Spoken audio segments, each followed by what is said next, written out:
কারে বিয়ে করেছেন? তো শাওরি রে। তো ঘরে ঘরে শ্বশুর ফাদার। হ্যাঁ, আপনি কি বিয়ে করেছেন? মহাজালা। আরে বিয়া না গেলে তোরটা আসলো কই থেকে? কারে বিয়ে করেছেন? তো শাওরি রে। তো ঘরে ঘরে আত্মীয় হয়ে গেল না? বাইরে বিয়ে করলে তো একটা নতুন আত্মীয় বাড়তো। ওরে আল্লাহ রে, তুই চুপ কর চুপ কর। শ্বশুর ফাদার, হ্যাঁ এই যে এত বড় নদী, হ্যাঁ, এই দেখি বিল, তা হ্যাঁ। কি ডাকাটি ছিল? তোর বাপ কাটিছিল। এত মাটি ফেলেছিল কেন? আমি খাইছিলাম রে, আমি খাইছিলাম। দাঁতে কিস কিস করে নাই বালু মাটি?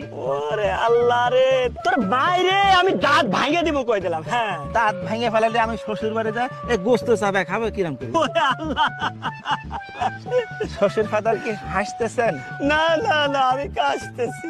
আমি আছি হাসতেছেন।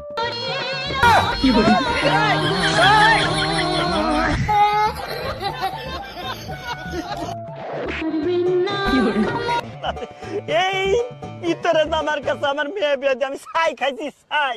ছাই খাতে গেলেন কিসের জন্য? আমার কলি তো 2 বস্তা চাল পাঠায় দিতেন। তোর মাইরেই ফালাবো কয়ে দিলাম। হ্যাঁ, খালি আমারই দোষ না, আপনার মেয়ের যে খালি আমার কাছে টাকা চায়। কয় টাকা চাই? কয় টাকা চায়? আজ 1000, কাল 2000, পরশু 10,000 টাকা চাতে চাতে আমার ফকির বানা ফালাই দিল। ওরে আমার মেয়ে এত টাকা দিয়ে করেটা কি? আমি কেমনে কব? আমি কি কোনোদিন টাকা দিছি নাকি?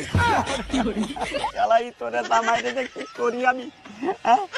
এই রে বাপ, আল্লাহ তুমি আমারে উঠায় নাও। দেশের শ্বশুর সমাজেরে বলি, মেয়েকে বিয়ে দেওয়ার আগে জামাইর সাথে মেয়ে মানাই কিনা, জামাই বুকা কিনা, এই সব কিছু দেখা তারপরে তোমরা তোমাদের মেয়েরে বিয়ে দিও।